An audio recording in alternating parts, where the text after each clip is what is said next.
The Tom Woods Show, episode 1553. Prepare to set fire to the index card of allowable opinion. Your daily dose of liberty education starts here. The Tom Woods Show. Folks, as you know, Alexandria Ocasio-Cortez has been spreading some pretty terrible ideas, and she's wrong on just about everything. Well, I've put together the definitive smash of all of it. The Green New Deal, affordable housing, so-called, free college, high tax rates. It's in another free ebook, yes, a free ebook called AOC is Wrong, the Upside-Down World of Alexandria Ocasio-Cortez. Grab your free copy at aociswrong.com. Hey everybody, Tom Woods here. Gene Epstein Week continues. Gene is the director of the Soho Forum in New York, thesohoforum.org.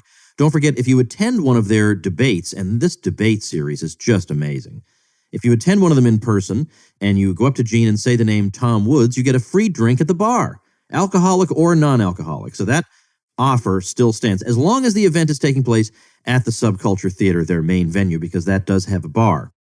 Before I start in on this episode, which I'll frame for you in just a minute, I want to let you know about a podcast that one of my listeners started. It's called the Did You Know podcast. And it started off as a crypto podcast, and it still does a lot of cryptocurrency stuff and Bitcoin in particular.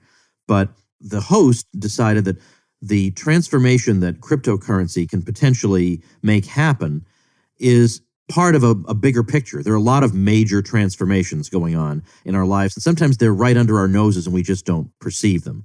So he covers a lot of these, but still with a heavy cryptocurrency slant at the Did You Know podcast. So that's over at didyouknowcrypto.com, didyouknowcrypto.com. Give that a listen. I'm going to link to it at tomwoods.com/1553. And remember, if you're starting a website, make sure you get your hosting through my link, and I'll give you a nice shout out here on the show, plus some other benefits that will help you succeed right out of the gate. So get the details about how to do that over at tomwoods.com/publicity. All right, today we're going to talk to Gene about what he calls his intellectual hobby horses. Different topics where he thinks, let's say, maybe people go wrong or certain libertarians go wrong or we're looking at it the wrong way, and he just has an itch to fix these things. So they are completely random and unrelated, but of course, because it's Gene Epstein, they're a lot of fun. Gene, welcome back.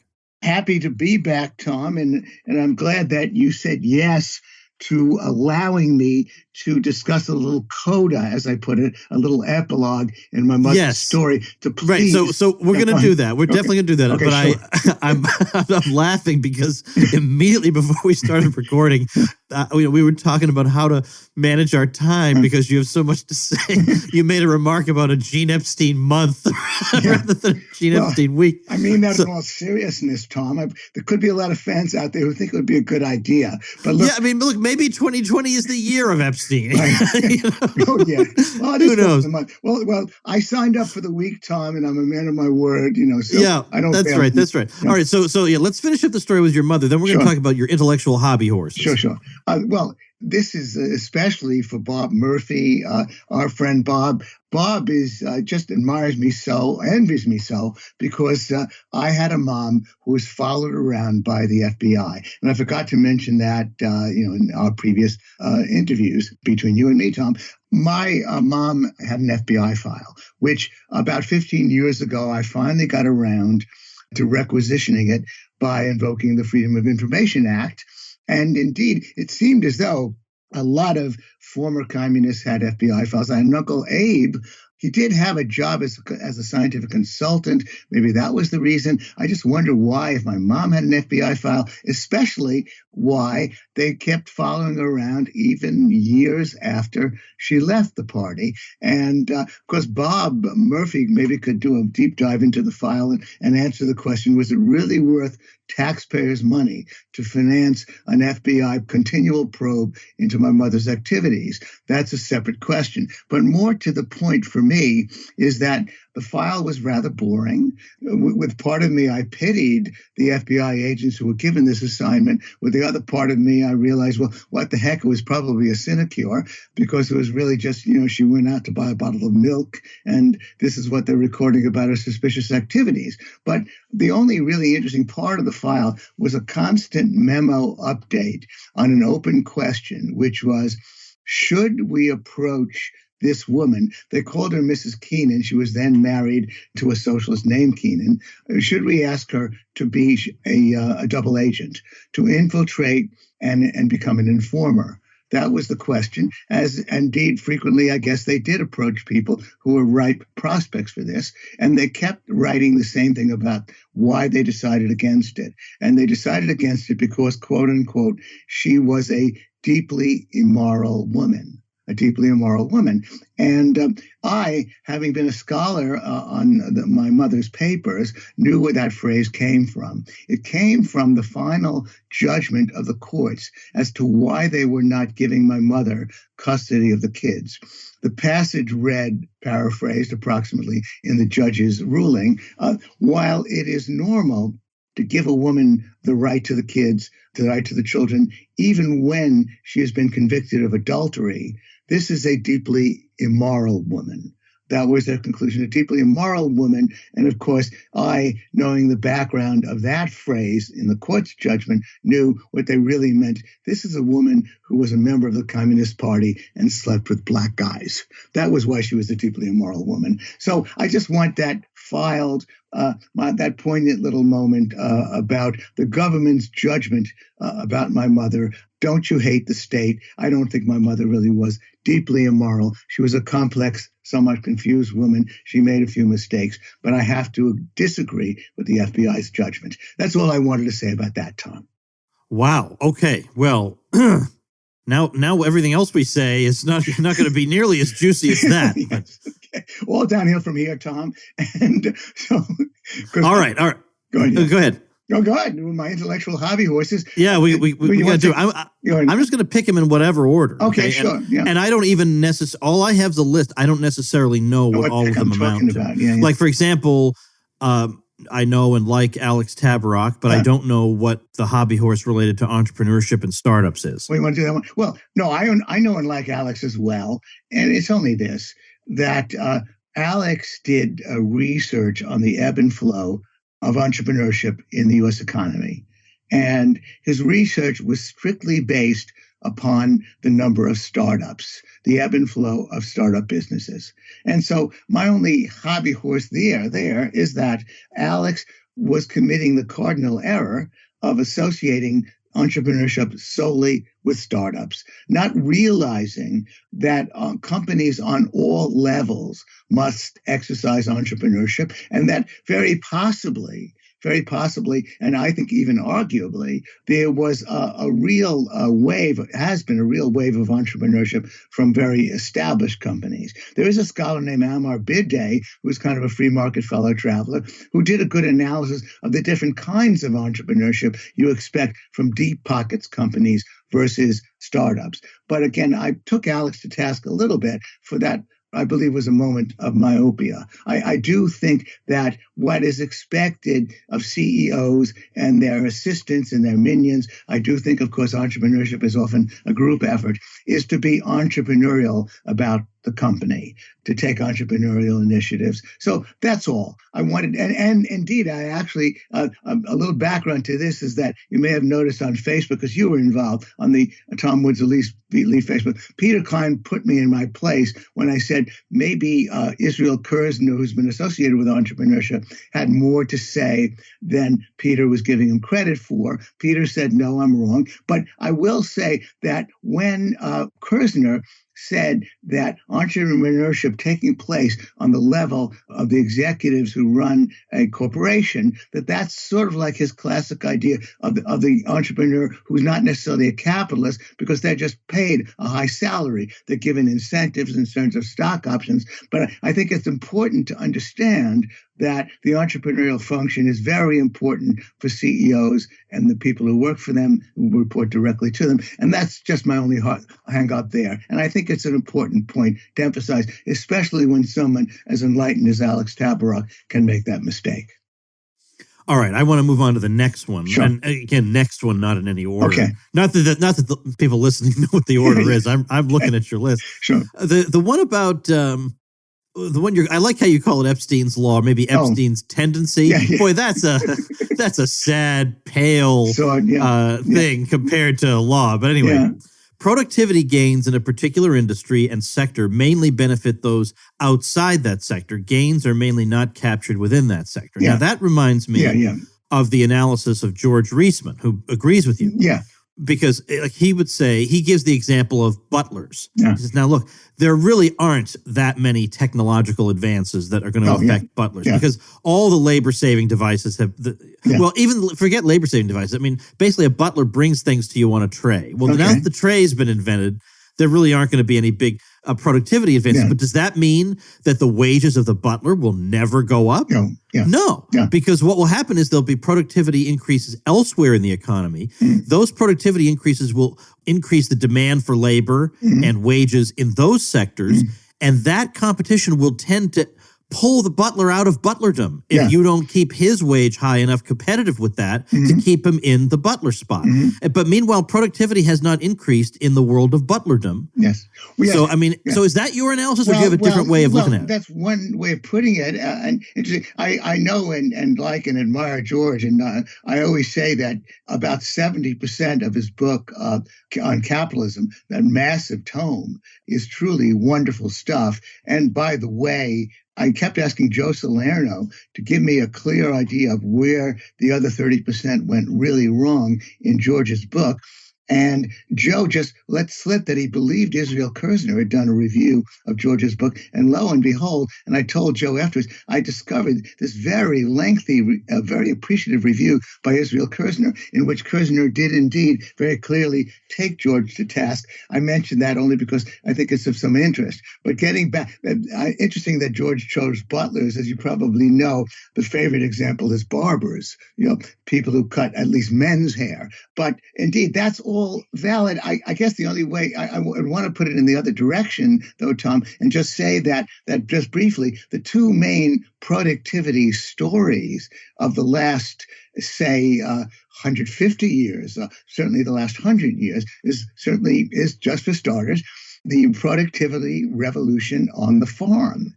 But what did that do? Did that really enrich farm workers? No, basically, it decimated the ranks of the farm workers, and they went into other industries. So food prices collapsed. Food prices basically collapsed because there was such an abundance of food coming out of an ever-shrinking labor force. But it didn't benefit that sector specifically at all. Of course, it's another matter that rich farmers are supported by the government, but the family farm basically folded. And so, right, okay, but isn't that a matter of in that case it's that, let's say productivity on the farm increased by 50 times.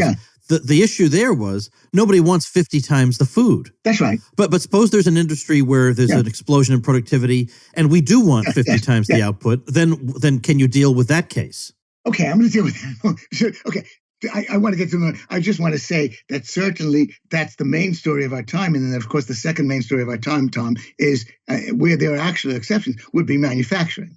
Obviously, the productivity revolution in the factory brought a very similar outcome. Although, of course, now, we deal with, that if there was an explosion of productivity in the auto sector specifically, then indeed we can deal with 50 times more cars. That's basically what did happen. So that presumably speaks to your request for a good example in that regard. But the point then is that it doesn't really benefit the people in that industry because, unions aside, the auto industry, of course, is distorted by having been politicized for so many decades and having been unionized with politicized unions. But if we just abstract away from that for the moment, then what will happen is that if there's a massive increase in a demand for this product, it may well be that the productivity gains are going to bring even more labor, more jobs into the industry, as you might want to indicate. But of course, what will happen then is that more labor will stream into that industry. So there's no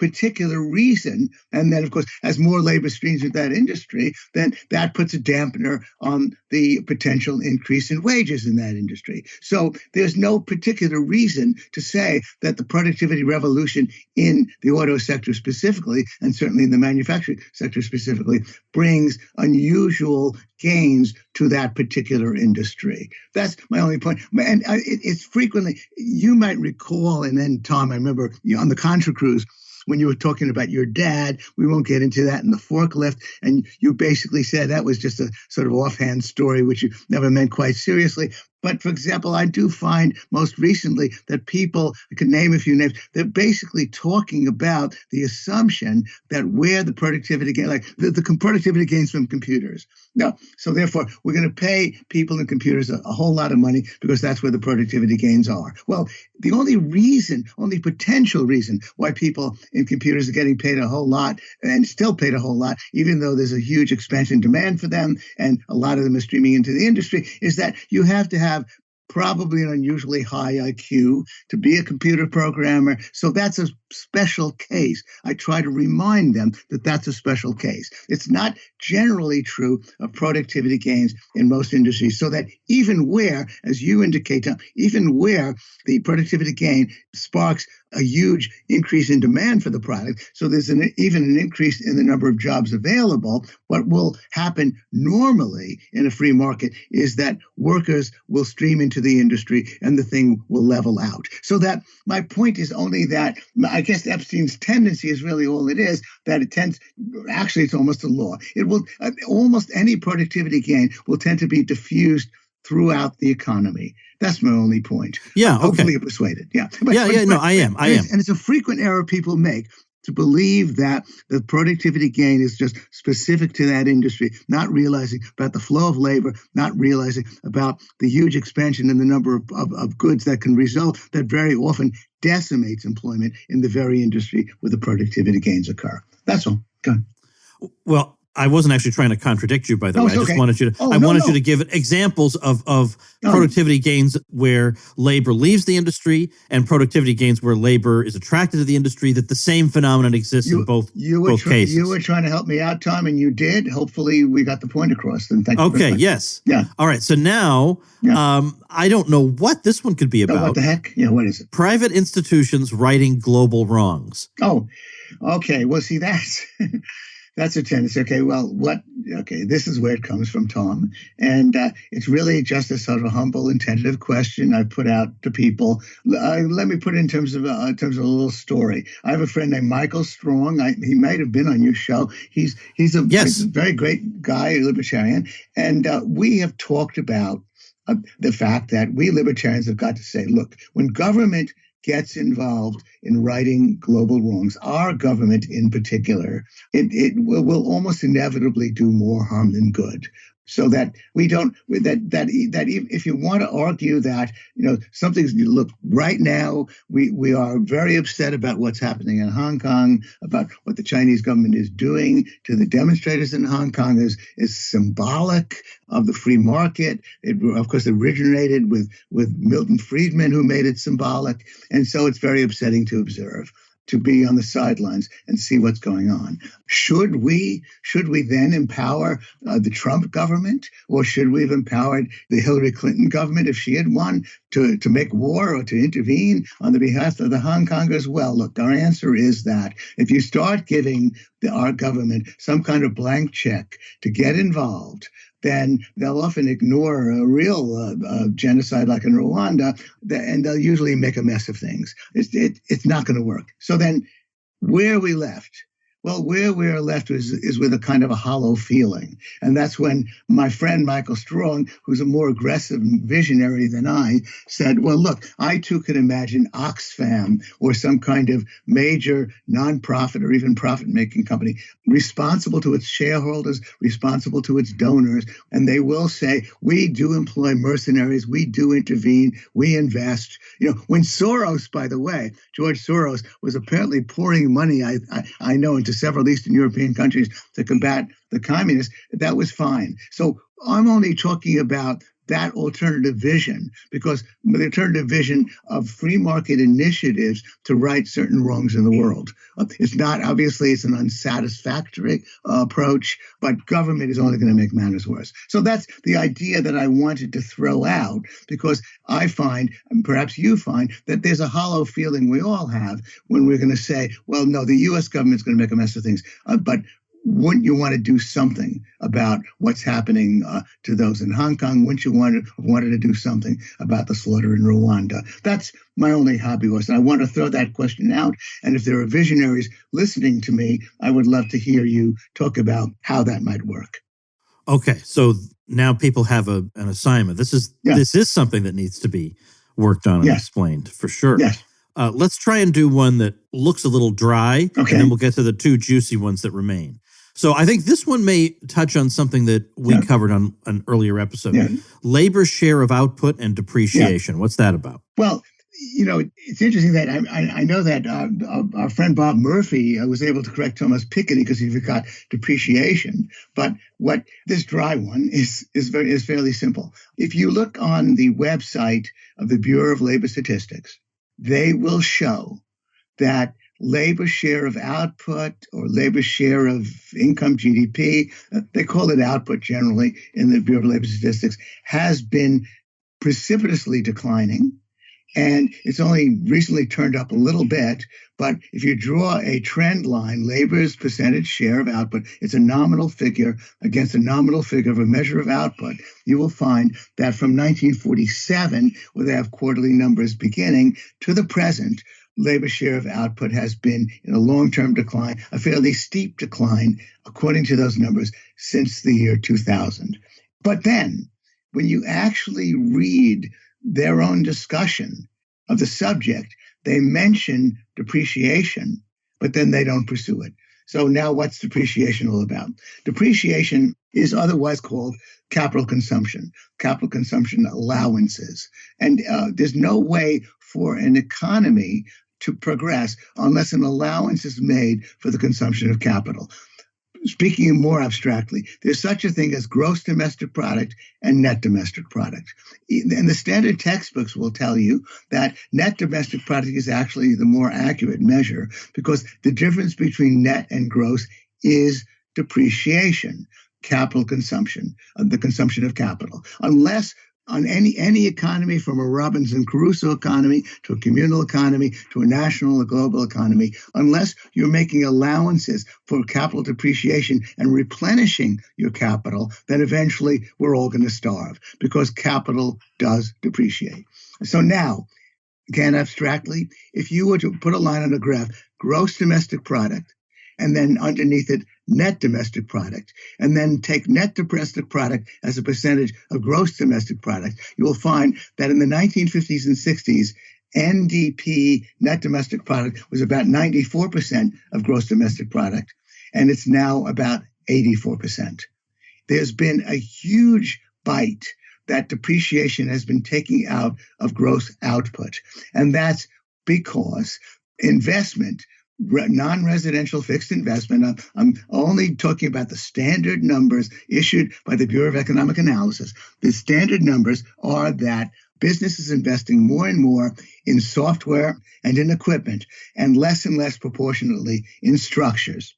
Structures depreciate very slowly. Equipment and software depreciate very quickly.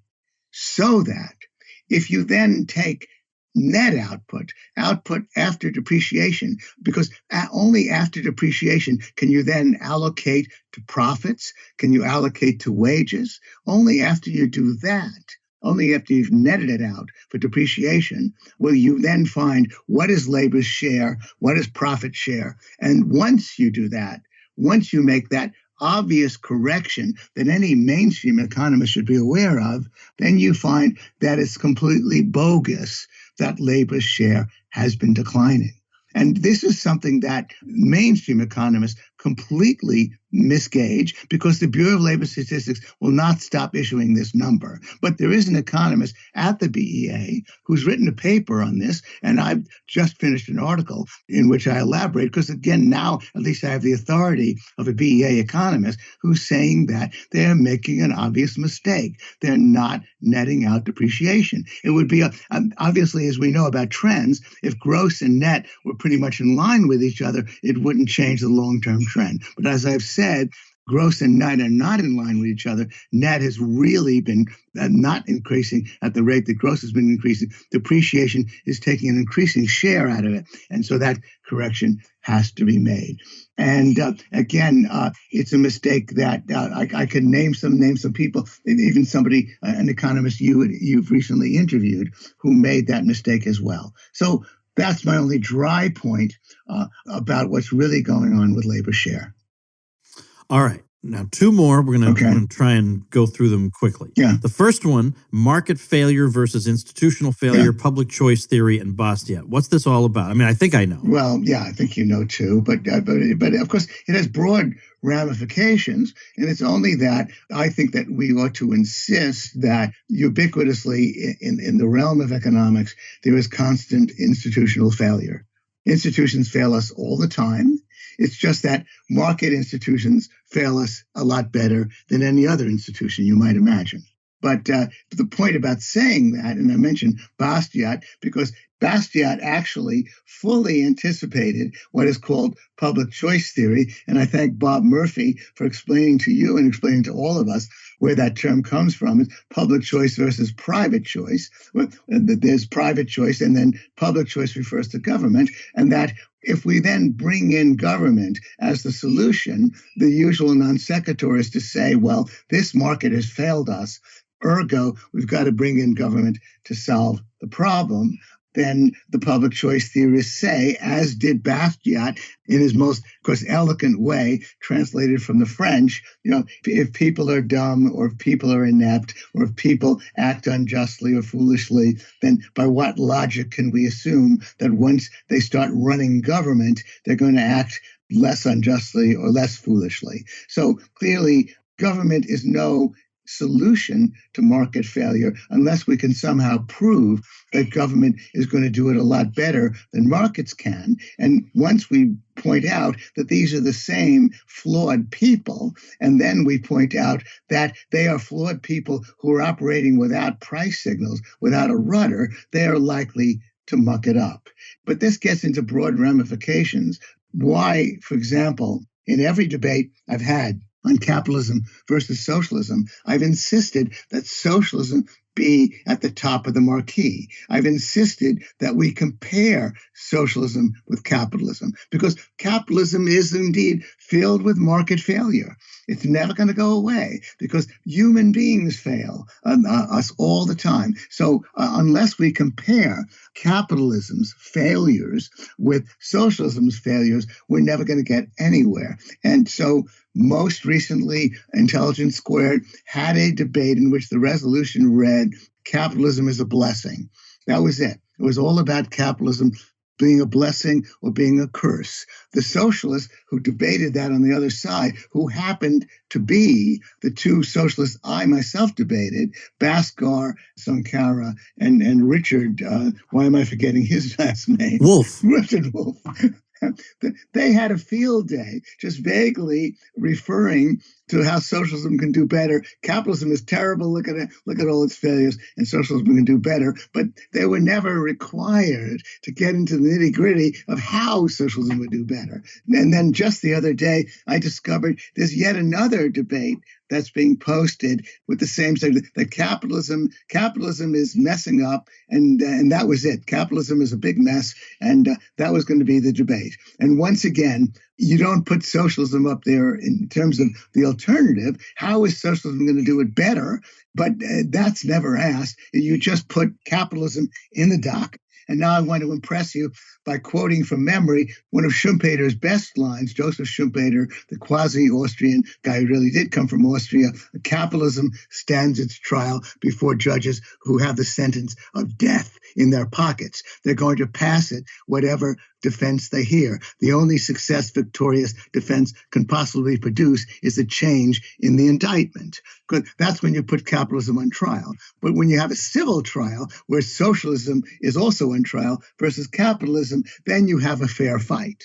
And that's a fair fight that I have to claim I won both times according to Oxford-style rules, the first time against Bas Garson-Cara, the second time against Richard Wolff. But once again, I'm finding that this is a lesson that is yet to be learned, and all of these debates are set up as though only capitalism will be judged and discussed, and the other side is there to dump on capitalism, but never put on the defensive about what kind of system they want. All right, Gene, we're just about at the half-hour mark. Okay. So what we're going to do is we're going to call this a day. Oh, my God, I wanted to start. Okay. I know, but no, we'll still get to that last one, because what we'll do is tomorrow we'll talk books. Okay. Then we'll do Gene's wisdom. And then maybe, if we have some time, I want to get to this last one of your hobby horses. But for now, oh, my God. Okay. I know, Gene, that's why we need the month. I'm telling you, that was not a joke. So the hump day of Gene Epstein Week is now complete. Yeah. And thanks for listening, everybody. We'll see you tomorrow. Become a smarter libertarian in just 30 minutes a day. Visit TomWoods.com to subscribe to the show for free, and we'll see you next time. Like the sound of The Tom Woods Show? My audio production is provided by Podsworth Media. Check them out at podsworth.com.